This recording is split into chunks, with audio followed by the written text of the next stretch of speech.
ഒരു പോസ്റ്റ് വായിച്ച് നമുക്ക് ഈ ചർച്ച ആരംഭിക്കാം. പോസ്റ്റ് രാഹുൽ മാങ്കൂട്ടത്തിൻ്റെതാണ്. 1 മണിക്കൂർ മുന്നേ ഇട്ട പോസ്റ്റാണ്. പോസ്റ്റിൽ പറയുന്ന കാര്യങ്ങൾ ഇങ്ങനെയൊക്കെയാണ്. കേരളത്തിന്റെ ആരോഗ്യരംഗത്തെക്കുറിച്ച് സാധാരണക്കാർ പറയുന്ന എല്ലാ വീഴ്ചകളും ശരിവെക്കുന്ന സംഭവങ്ങളാണ് കഴിഞ്ഞ 2 ദിവസങ്ങളായി കേരളം കണ്ടുകൊണ്ടിരിക്കുന്നത്. മുദ്രാവാക്യം കഴുത്തിൽ തട്ടി ഗുരുതരമായ കഴുത്തുളുക്കിയ മന്ത്രി വീണയെ കണ്ണൂർ ജില്ലാ ആശുപത്രിയിൽ പ്രവേശിപ്പിക്കുന്നു. 5.5 മണിക്കൂറോളം വീണ മന്ത്രിയെ പരിശോധിച്ചിട്ടും രോഗം കണ്ടെത്താനാകാതെ അവിടെ കിടത്തി. MRI മെഷീൻ പോലും ഇല്ലാത്ത കാരണത്താൽ പരിയാരം മെഡിക്കൽ കോളേജിലേക്ക് മാറ്റുന്നു.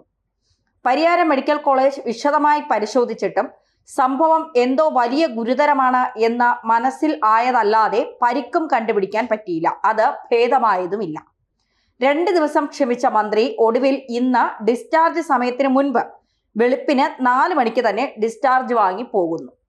മിന്നാരത്തിൽ ശോഭനയ്ക്ക് വന്നതിന് ശേഷം ഇത്രയും ഗുരുതരമായ ഒരു വീണാ മന്ത്രിക്ക് കഴുത്തിലെ ആ ഗുരുതര പരിക്കുണ്ടായിട്ടും ഒരു എയർ ആംബുലൻസ് പോലും ക്രമീകരിക്കാതെ റോഡിൽ കൂടി 400-ലധികം കിലോമീറ്റർ യാത്ര ചെയ്ത് കാറിൽ തന്നെ യാത്ര ചെയ്ത് തിരുവനന്തപുരത്തേക്ക് പോകേണ്ടി വന്നു.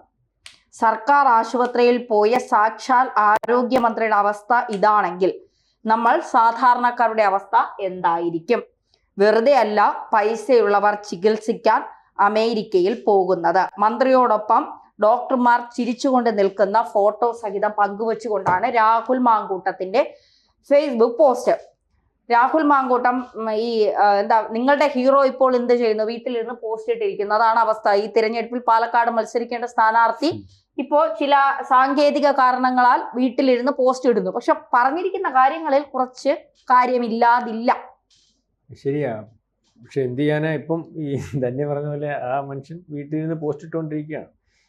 ഇപ്പം കോൺഗ്രസ് നേതാക്കന്മാർ മറ്റു പല നേതാക്കന്മാരും പറയുന്നതിനെക്കാട്ടി കൂടുതൽ ഈ വിഷയത്തിനകത്ത് ആധികാരികമായിട്ടൊരു ഫേസ്ബുക്ക് പോസ്റ്റിലൂടെ വെളിച്ചത്ത് കൊണ്ടുവരിക്കുന്ന വിഷയമാണ്.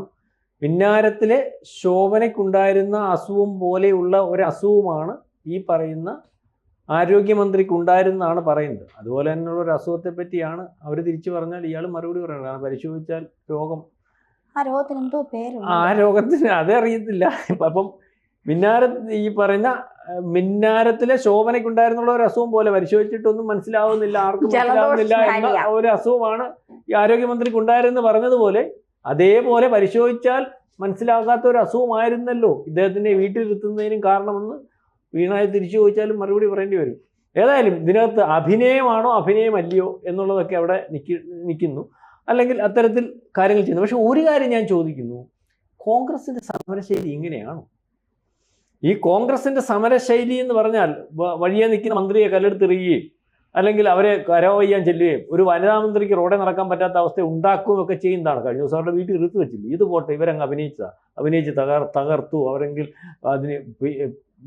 അത് മുതലെടുക്കാൻ വേണ്ടി ശ്രമിച്ചു, അതൊക്കെ അങ്ങ് സമ്മതിക്കുന്നു. അല്ലെങ്കിൽ വീണ ജോർജ് എന്ന് പറയുന്ന മന്ത്രിയെ പറ്റി എനിക്ക് യാതൊരു അഭിപ്രായമൊന്നുമില്ല. എനിക്ക് അഭിപ്രായ വ്യത്യാസം തന്നെയാണ്.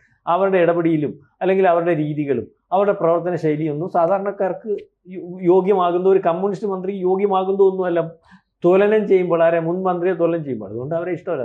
പക്ഷേ ഇവരുടെ ഈ രീതികൾ ഈ സാധാരണക്കാരനല്ല ഒരു കോൺഗ്രസ്സുകാരൻ്റെ രീതിക്ക് പറ്റിയതാണ്, പഴയ കോൺഗ്രസ്സുകാരൻ്റെ രീതിക്ക് പറ്റിയാണ്, യൂത്ത് കോൺഗ്രസ്സുകാരൻ്റെ രീതിക്ക് പറ്റിയാണ്. ഒരു കുറ്റം പറയുന്നത് SFIക്കാരൻ്റെയും അല്ലെങ്കിൽ ABP-കാരൻ്റെയും അല്ലെങ്കിൽ നമ്മുടെ പ്രിൻസിപ്പാളിൻ്റെ കസേര തല്ലി ഓടിക്കുന്ന SFIക്കാരൻ്റെയും അല്ലെങ്കിൽ ജീവിച്ചിരിക്കുന്ന പ്രിൻസിപ്പാളിൻ്റെ ശവസംസ്കാരം നടത്തുന്ന SFIക്കാരൻ്റെ ഒക്കെ അതിനപ്പുറം മോശമായ ശൈലിയിലേക്കല്ലേ ഇവർ. അപ്പം ആ സമരമുറയാണോ അധികാരത്തിൽ വരുന്നതിന് യോഗ്യം, അല്ലെങ്കിൽ അവരുടെ രീതികളാണോ അധികാരത്തിൽ വരുന്നതിന് യോഗ്യം എന്ന് ഇവിടുത്തെ KSUക്കാരനും അല്ലെങ്കിൽ യൂത്ത് കോൺഗ്രസ്സുകാരനും വിചാരിച്ചത് കൊണ്ടാണ് ഇത്തരത്തിൽ സമരം ചെയ്യുന്നത്? അല്ലെങ്കിൽ പിന്നെ ഒരു കാര്യം ചോദിച്ചിട്ട് ഇത്രയും വീതി അവർക്ക് എവിടെ നിന്ന് കിട്ടി? ഇത്രയും വീതി എവിടെ നിന്ന് കിട്ടി? നിങ്ങൾ മനസ്സിലാക്കണ്ടേ, PFIക്കാരനും ഇവിടുത്തെ SDP എന്ന് അല്ലെങ്കിൽ ആ നിരോധന സംഘടനയ്ക്ക് ശേഷം അവർ പല പാർട്ടിക്കകത്ത് കയറി, അവർക്ക് നിലനിൽപ്പില്ലാത്ത, ചോദ്യം ചെയ്യാൻ പറ്റാത്ത രീതി, അത് CPM-നകത്തായിരുന്നാണ് ഭയങ്കര അല്ലെങ്കിൽ അത്തരത്തിൽ വന്നിട്ടുള്ളൂ. CPM-നകത്ത് കയറിയിട്ടുണ്ടായിരുന്നു. അതിനെപ്പറ്റി വളരെ ബോധ്യമുണ്ട്. കാരണം ഈ ചില സമരങ്ങളിൽ ഈ CPM-ൻ്റെ പല സമരങ്ങളിലും എനിക്ക് നേരിട്ട് ബോധ്യമുള്ള DFIയുടെ ഒക്കെ സമരങ്ങളിൽ നിങ്ങൾക്ക് മനസ്സിലാകത്തില്ല. ഈ RSSൻ്റെ കൊടി കാണുമ്പോൾ നിലത്ത് നിൽക്കുന്നവൻ ഒരു 12 അടി 15 അടി മുകളിൽ നിൽക്കുന്ന കൊടി പറിച്ചുകൊണ്ട് തറയിൽ വരും. ഇവന്റെ പേര് നോക്കുമ്പോൾ പ്രത്യേക ചില പേരുകളാണ്, മനസ്സിലായില്ലേ? അപ്പൊ നമുക്ക് അതിൽ നിന്ന് ഇവന്റെ ആ വികാരവും അല്ലെങ്കിൽ അവന്റെ രീതികളും മറ്റു ചില കാര്യങ്ങളും ഒക്കെ കാണുമ്പോൾ നമുക്ക് ഒരു വിഷയത്തോട് മാത്രമല്ല, കാള ചോപ്പ് കാണുമ്പോൾ ചാടും എന്ന് പറയത്തില്ലേ, ചിലത് കാണുമ്പോൾ മാത്രം അവന്റെ വികാരവും ചില സമരങ്ങളിൽ അവന്റെ ഒരു ആവേശം കാണുമ്പോൾ നമുക്ക് മനസ്സിലാവും ഇത് DYFIയുടെ നെറ്റിപ്പെട്ടേ ഉള്ളൂ, ഇതിൻ്റെ അകത്തിരിക്കുന്ന ജമാഅത്തി അല്ലെങ്കിൽ PFI ആണെന്ന് പറഞ്ഞു. ഇതേ അവസ്ഥ ഇന്ന് കോൺഗ്രസിനകത്തുണ്ട് എന്ന് പറയുന്നതിന് കാരണം പണ്ട് അടിമേടിച്ച് വീട്ടിൽ പോകുന്ന കതറ് കീറി പോകുന്ന KSU അല്ലെങ്കിൽ യൂത്ത് കോൺഗ്രസ് ഒന്നും അല്ല. ഇപ്പം യൂത്ത് കോൺഗ്രസിൻ്റെയും കയ്യും KSUവിൻ്റെയും കയ്യിൽ നിന്ന് അടിമേടിച്ച് പണ്ടാരമടങ്ങുന്ന DYFI SFI ഒക്കെ അടുത്ത കാലങ്ങളായിട്ട് നിങ്ങൾ കാണുന്നില്ലയോ?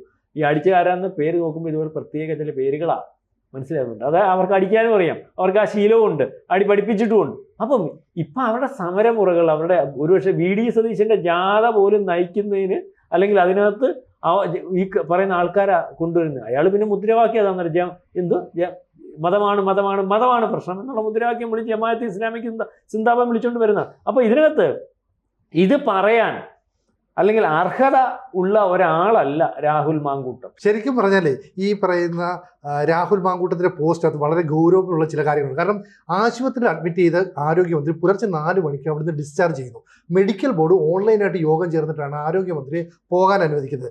ആരോഗ്യമന്ത്രി എങ്ങനെയാണ് പോകുന്നത്? ഏതാണ്ട് 400 കിലോമീറ്ററോളം ദൂരം കാറിൽ സഞ്ചരിക്കുന്നു. അപ്പം ആരോഗ്യമന്ത്രിക്ക് എന്തായിരുന്നു ശരിക്കും സംഭവിച്ചത്? നമ്മുടെ സംസ്ഥാനത്ത് ആരോഗ്യവകുപ്പ് കൈകാര്യം ചെയ്യുന്ന മന്ത്രിക്ക് ഇതാണ് സ്ഥിതിയെങ്കിൽ ഒരു സാധാരണക്കാരൻ്റെ അവസ്ഥ എന്താണ്? അപ്പം നമ്മുടെ ആരോഗ്യ മേഖല കംപ്ലീറ്റ് തകർന്നു എന്ന് മന്ത്രി തന്നെ സമ്മതിക്കേണ്ടി വരും. ഇവിടെ രാഹുൽ മാങ്കൂട്ടത്തിൽ വിമർശനാത്മകമായ രീതിയിലാണ് പോസ്റ്റ് ഉന്നയിച്ചത്. കാരണം KSU പ്രവർത്തകരുടെ ശക്തമായ മുദ്രാവാക്യം വിളി കേട്ട് പരിക്കേറ്റ എത്ര വളരെ ഹാസ്യാത്മകമായിട്ട് അത് പറയുന്നുണ്ട്. ഇവിടെ വീണ ജോർജ് എന്ന് പറയുന്ന ഒരു മന്ത്രി തനിക്ക് പരിക്കേറ്റു എന്ന് പറയുമ്പോൾ വീണ ജോർജിൻ്റെ പരിസരത്തൊന്നും ഈ KSU പ്രവർത്തകരോ യൂത്ത് കോൺഗ്രസ് പ്രവർത്തകരോ ഇല്ല. അവരുടെ അടുത്തേക്ക് പോലും എത്തിപ്പെടാൻ പറ്റില്ല. MV ജയരാജൻ പോലും വന്നേച്ച് പറയുന്നത് എന്താ? ഈ പറയുന്ന വീണ ജോർജിന്റെ കഴുത്തിന്റെ അടുത്ത് ഒരു കറുത്ത നിറമുള്ള കൊടി വന്നു അല്ലെ തുണി വന്നു എന്നൊക്കെയാണ്. അവസാനം അതെന്താണ്? അവരെ പ്രൊട്ടക്ട് ചെയ്യുന്ന ഗവൺമെന്റ് സഫാരി സൂട്ടിന്റെ നിറമാണ്. MV ജയരാജനൊക്കെ ഇത്തരം നിലപാടുമായിട്ട് വരേണ്ടി വരുന്നു. അപ്പം പൊതുസമൂഹത്തിന് മുമ്പിൽ ആരോഗ്യമന്ത്രി ഏതാണ്ട് അപഹാസ്യമായി മാറിയിട്ടുണ്ട്. അവർ അപഹാസ്യമായി മാറിയാലും കുഴപ്പമില്ല, അടുത്ത തവണ വീണ്ടും ഇലക്ഷനിൽ മത്സരിക്കാൻ സീറ്റ് കിട്ടിയാൽ മതി എന്നുള്ളൊരു നിലപാടിലേക്ക് അവർ മാറുന്നുണ്ട്. അങ്ങനെ സീറ്റ് കിട്ടിയാൽ തന്നെ നിലവിൽ ഈ പറയുന്ന CPM പ്രവർത്തകർക്കുള്ളിൽ തന്നെ ഒരു വികാരം ഉണ്ടാവില്ല. ഇവർക്കെതിരെ എന്തിനാണ് ഇങ്ങനെ നിലപാട് സ്വീകരിക്കുന്നത്, ഇവരെന്തിനാണ് ഇത്തരത്തിലുള്ളൊരു മോശം പ്രവർത്തനം ചെയ്യുന്നതൊക്കെ പറയുന്നത്. മാത്രമല്ല ആദ്യം അഡ്മിറ്റ് ചെയ്ത ആശുപത്രിയിൽ നിന്ന് പിന്നീട് പരിയാരം മെഡിക്കൽ കോളേജിലേക്ക് കൊണ്ടുപോകുന്നു. അവിടെയാണ് കൂടുതൽ ഫെസിലിറ്റി ഉള്ളത്. എന്നാൽ അസുഖം എന്താണെന്ന് വ്യക്തമാകാതെ അതാണ് കൂടുതൽ ഫെസിലിറ്റി എന്ന് പറയുന്നത് എന്താ കാര്യം? ഇനി കഴുത്തിന് പരിക്കേറ്റ വീണ ജോർജ് നാളെ ഈ പരിക്ക് കൃത്യമാണെന്ന് അഭിനയിക്കണമെങ്കിൽ ഒരു കോളർ ധരിച്ചുകൊണ്ട് വരേണ്ടി വരും. ഇതിനു മുമ്പും കോളർ ധരിച്ചുകൊണ്ട് വീണ ജോർജ് പ്രചരണ പരിപാടിയിലൊക്കെ പങ്കെടുത്തിട്ടുണ്ട്. ഇനി അതൊക്കെ ചെയ്തിട്ട് അക്ഷരാഭ്യാസമുള്ള മലയാളികളെ പറ്റിക്കാൻ കഴിയുമെന്ന് വീണ ജോർജോ അവരെ പിന്തുണയ്ക്കുന്ന അല്ലെ അവർക്ക് ഈ ഐഡിയ പറഞ്ഞു കൊടുത്തവരോ കരുതുന്നുണ്ടെങ്കിൽ അത് കൂടുതൽ മോശമായി പോകും. പിന്നീട് വന്നൊരു പോസ്റ്റ് എന്ന് പറയുന്നത് ഒരു നേഴ്സ് വീണ ജോർജിൻ്റെ അടുത്ത് ചിരിച്ചുകൊണ്ട് ICUവിൽ നിൽക്കുന്ന ഒരു പടമാണ്. അതിനകത്ത് മറ്റ് ആരോഗ്യ പ്രവർത്തകരെല്ലാം വളരെ ചിരിച്ചുകൊണ്ടിരിക്കുന്നു. പക്ഷേ ഈ ചിരിച്ചുകൊണ്ട് പുറത്തേക്ക് പടം വന്ന ഉടനെ ആരോഗ്യമന്ത്രിയുടെ ഓഫീസിൽ നിന്ന് അവിടെ ചോദ്യം വന്നു.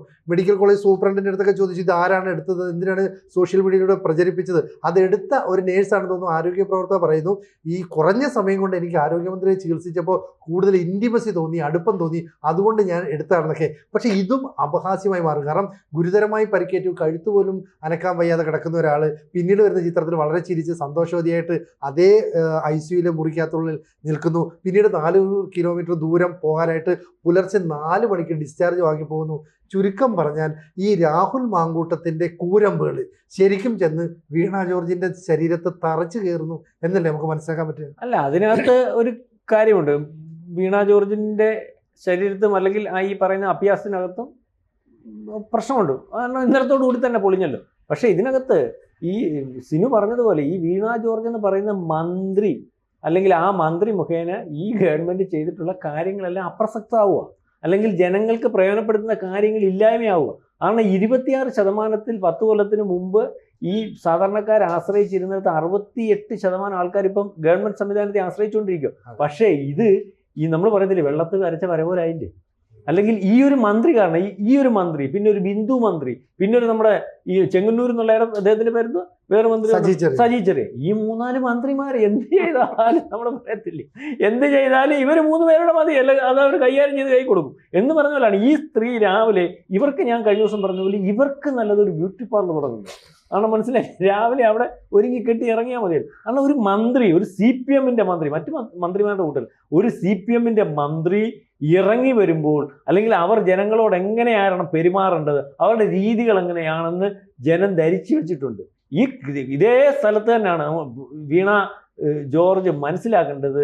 ഇതേ സ്ഥലത്ത് തന്നെയാണ് കേരളത്തിന്റെ ഒരു മുഖ്യമന്ത്രി, ഒരു ഉമ്മൻചാണ്ടി എന്ന് പറയുന്ന ഒരാളിനെ തലയ്ക്ക് കല്ലെടുത്തെറിഞ്ഞ് നെറ്റി പൊട്ടിയിട്ട് ഹോസ്പിറ്റലിൽ ചികിത്സിക്കാൻ കൊണ്ടുപോയിട്ട് ഇട്ട് കൊടുത്തപ്പോൾ അയാൾ പറഞ്ഞത് ഒരു കേസും വേണ്ട, ഒരു കേസും വേണ്ട, എനിക്കൊരു പരാതി ഇല്ലെന്ന് പറഞ്ഞിട്ട് അവിടെ നിന്ന് ഇറങ്ങിപ്പോയ ഒരു മുഖ്യമന്ത്രി ഉണ്ട്. അന്ന് പിണറായി വിജയൻ പറഞ്ഞൊരു ഡയലോഗുണ്ട്, അവിടെ ലോഹക്കൂടാണ് എന്ന് ഇതിന്റെ ഉപ്പും വെച്ച് ചോറും കൂട്ടി തിന്നവർക്ക് മനസ്സിലാവില്ല അവിടെ ലോഹക്കൂടാണ്. കാരണം കല്ലെറിഞ്ഞപ്പോ അദ്ദേഹത്തിന് നെഞ്ചിന് പരിക്കെന്ന് പറഞ്ഞപ്പോ അവിടെ ഇരിക്കുന്ന ലോഹക്കൂടാണോ എന്ന് ചോദിച്ച ആളാണ് മുഖ്യമന്ത്രി പിണറായി വിജയൻ. പിണറായി വിജയനാണത് സംഭവിച്ചിരുന്നെങ്കിൽ കേരളം കത്തിയായിരുന്നു. അല്ല, അതാണ് അവിടെയാണ് ഉമ്മൻചാണ്ടി എന്ന് പറയുന്ന മുമ്പിൽ ഇവരെല്ലാം തോറ്റത്.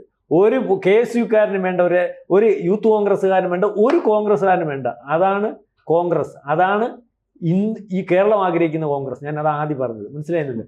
അവിടെ കൊണ്ട് തീർന്നില്ലേ, അവസാനം ഈ എറിഞ്ഞവനയുടെ കാലേ പോയി പിടിച്ചു. നിങ്ങളെപ്പോലുള്ളൊരു മനുഷ്യനെ ഞാൻ കണ്ടിട്ടില്ല, എനിക്ക് തെറ്റുപറ്റിയതാണെന്ന്. ആ കോൺഗ്രസിനെയും ആ യൂത്ത് കോൺഗ്രസിനെയും ആ സമരത്തിനെയും ഒക്കെ, അല്ലെങ്കിൽ ആ കോൺഗ്രസിനെയാണ് കേരളം ആഗ്രഹിക്കുന്നത്.